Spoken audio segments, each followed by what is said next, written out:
Hey guys, how's it going? I hope you're having a wonderful day. I'm continuing with my Whitney Houston discography journey, and we have made it to her third studio album from 1990. 30 years ago, yes, it is celebrating its 30th anniversary. I'm Your Baby Tonight. Now, looking at the track list, track number 1, I'm Your Baby Tonight, is the only song on here I recall hearing. All the other 10 tracks are brand new to me, but like always, if I start listening to a song and it sounds familiar, I'll let you guys know. There are 11 tracks. The album is 54 minutes, and let's get right into it with track number 1, I'm Your Baby Tonight.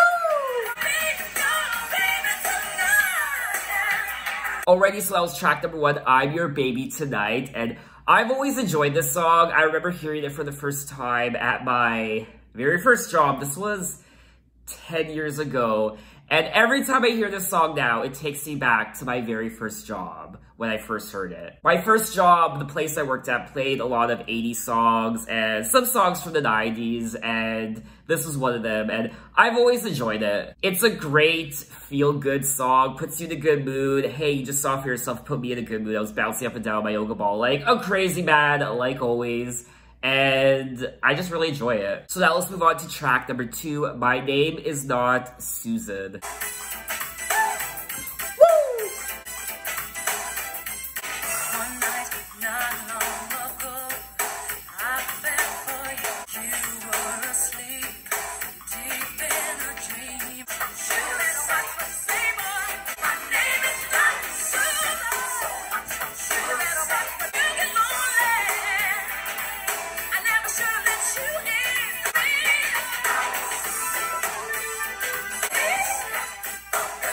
Alrighty, so that was track number 2, My Name Is Not Susan. And I don't know if it's just me, but this kind of reminded me of a Janet Jackson song, in particular the production and just the way it was sung. I don't know, it sounds like a song Janet Jackson would have released. It's very Janet Jackson-ish. And I'm also curious to know who this Susan is, so I had to look it up. And it says, in the song, Houston confronts a lover who has mistakenly called her by his ex-girlfriend's name, Susan. I thought the song was pretty cool. It got my body moving. Once again, just like track number 1, I'm Your Baby Tonight. That's the end of me. My name is not Susan, so watch what you say. And if you still need her, then be on your way. Don't want to hear about Susan. She got nothing on me. So Whitney doesn't want anything to do with this Susan girl. Don't talk about her in front of me. If you still want to talk about her, if you're still interested in her, be on your merry way. Goodbye. Go reconnect with Susan, but don't talk about Susan in front of me. And I gotta say, I do feel bad for the girls who were named Susan around this time in 1990. Just like the song Jolene by Dolly Parton, I feel like these names now have negative meanings now because of the song Jolene, Don't Take My Man. And now My Name Is Not Susan, Don't Call Me Susan. So now let's move on to track number 3, All the Man That I Need.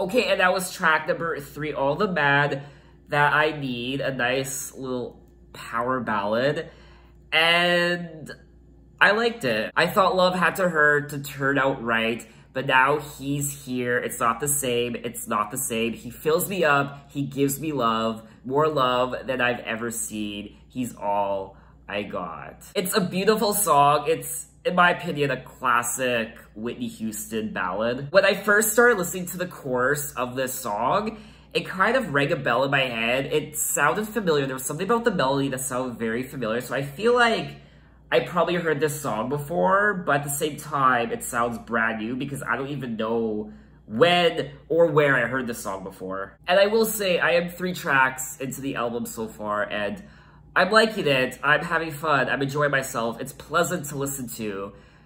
I feel like it's a solid pop R&B album, but I'm just not blown away yet. I almost forgot to mention my love for the saxophone in this song. I love a good saxophone solo. It's one of my favorite instruments to listen to. It's so, I can't even explain my feelings towards the saxophone. Every time I hear a saxophone in an 80s or a 90s song, it just makes me feel warm inside. And I actually looked into who was the saxophone player in this song, and it's Kenny G. Now, I've heard of Kenny G before, and he's an American jazz saxophonist. And he is one of the best-selling artists of all time, with global sales totaling more than 75 million. So now let's move on to track number 4, Lover for Life.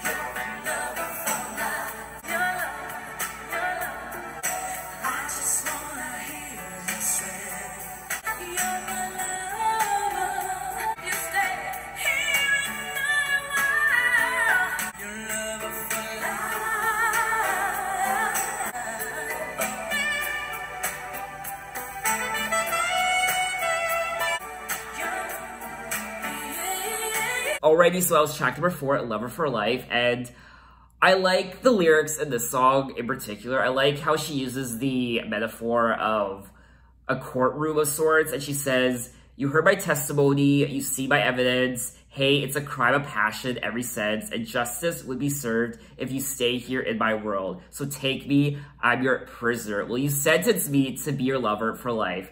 I just think that's really cute. In terms of the actual song itself, I mean, I probably won't listen to it again. I didn't think it was very memorable. I was kind of bored, if I'm being honest. I don't know, it's just not really for me. But once again, like all the Man That I Need, I enjoyed listening to the saxophone in this song once again. It was one of the highlights for me. So now let's move on to track number 5, Anymore.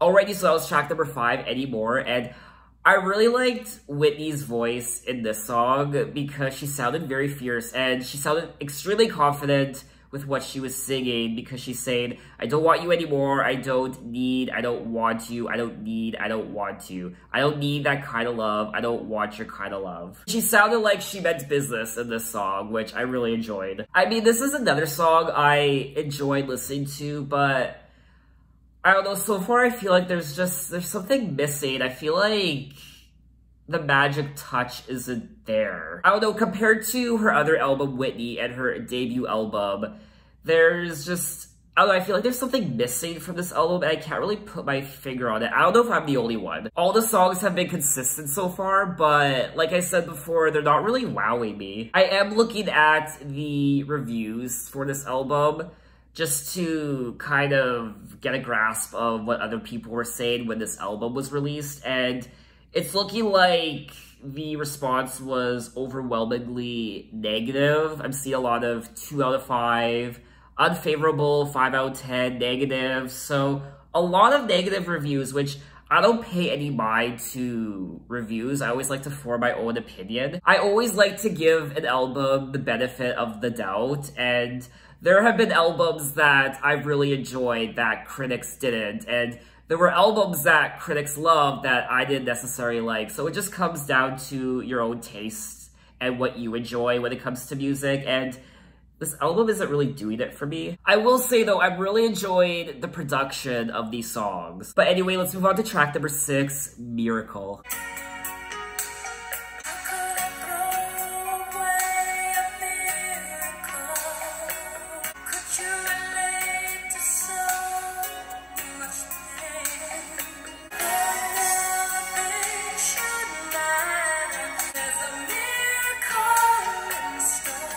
Okay, and that was track number 6, Miracle, and she sounds great in this song. She is definitely utilizing her voice, and she sounds amazing. It's very powerful, like always. But the song itself, I just feel like this is a very generic sounding song. She's talking about for nothing should matter, not when love grows inside of you, the choice is yours, there's a miracle in store, nothing should matter, not when love grows inside you. I feel like we've heard this many times in songs before, and it sounds like lyrics to a Disney song, I'm not gonna lie. I don't know, I felt it was kind of cheesy, and I just wasn't into it. I was kind of bored, and I don't know, it just wasn't for me, unfortunately. I am struggling with this album, I'm not gonna lie. I'm not gonna sit here and pretend to be all joyful and into this album when I'm not. I just can't do that. It's very hard for me to get into this album. I mean, this is Whitney Houston, one of the greatest voices of all time, and I'm still waiting for that big wow moment, which I don't think I've received yet. But anyway, let's move on to track number 7, I Belong to You.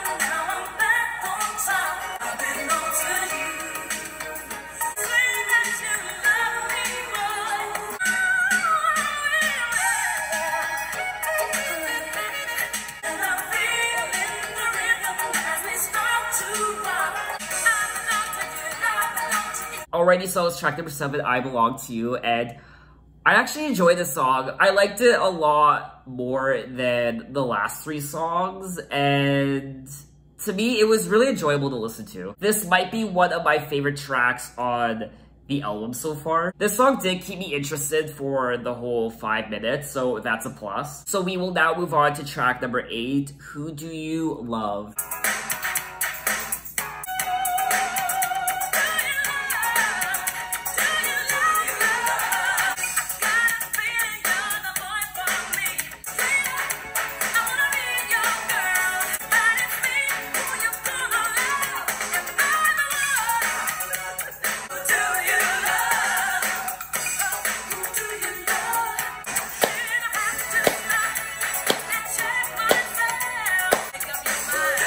Make up your mind.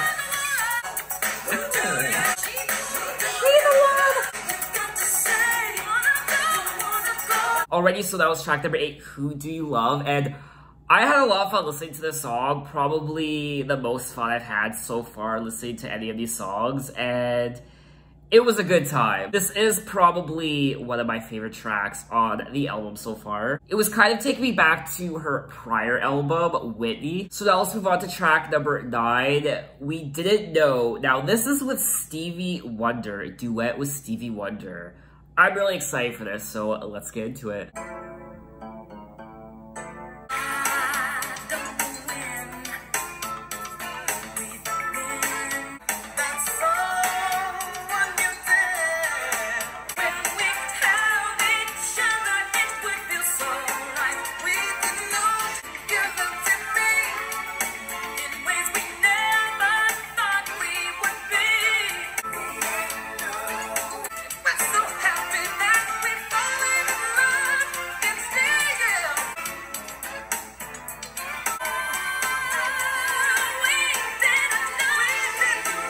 Okay, and that was track number 9, We Didn't Know with Stevie Wonder.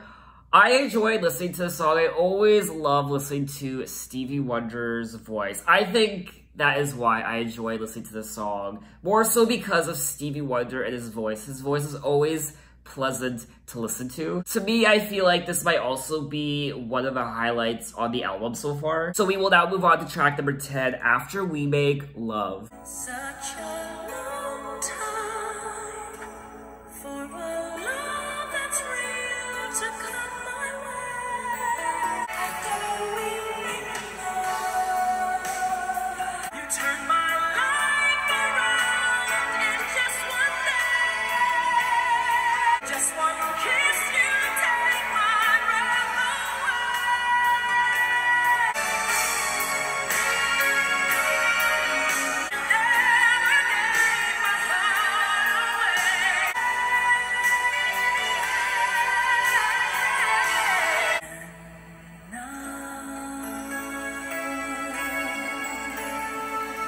Alrighty, so that was track number 10, After We Make Love. I feel like this is the Where Do Broken Hearts Go of this album, I'm Your Baby Tonight. It was kind of reminding me of that song, and it was beautiful. It was a beautiful Whitney Houston power ballad. After We Make Love is probably one of my favorite tracks on the album so far. So now let's move on to track number 11, I'm Knockin'.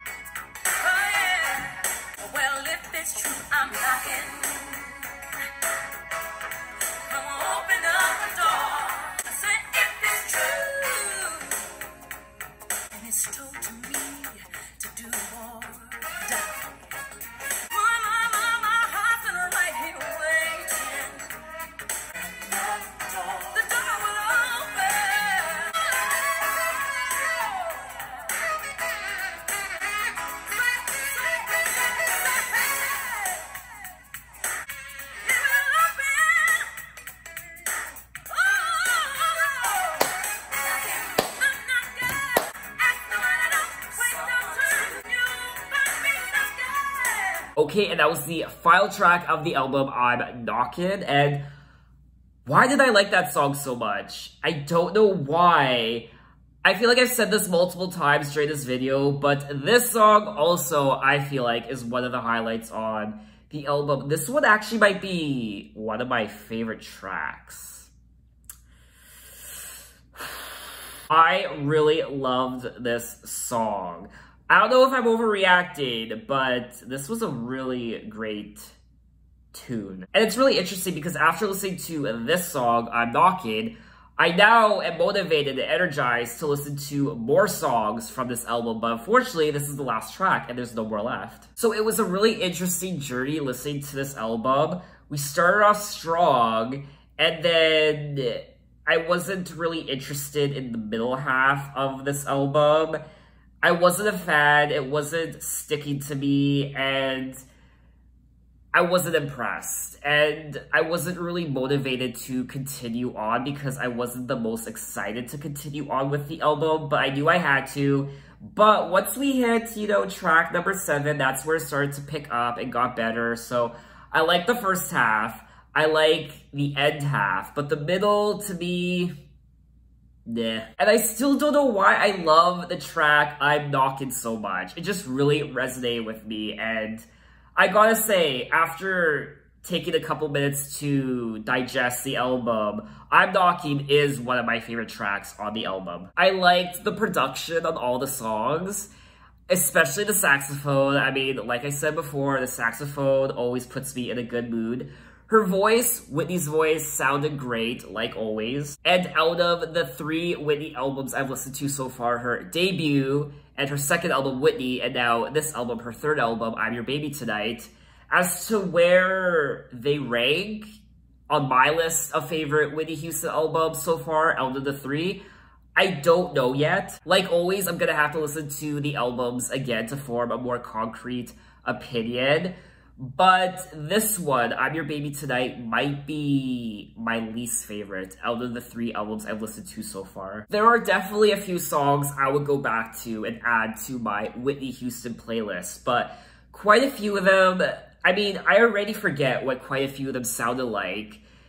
a couple of them just kind of blurred together, and I don't remember the melodies. I don't really remember what they sounded like. So quite a few of them, I don't know if I would necessarily listen to again, but a few of them I definitely would go back to. So what are your impressions of the album? What are your favorite tracks? Maybe you absolutely loved this album. Tell me why.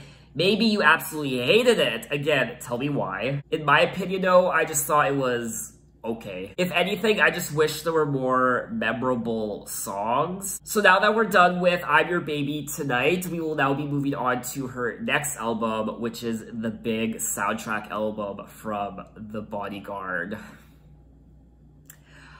I don't know if I can prepare myself for the epicness I will hear on that album. So thanks for watching, guys. You can find me on Instagram, you can find me on Twitter, you can message me, you can tell me other artists I should check out. I'm open to any artists from any decade. You can find me on Apple Music, you can check out my playlist, you can find me on TikTok.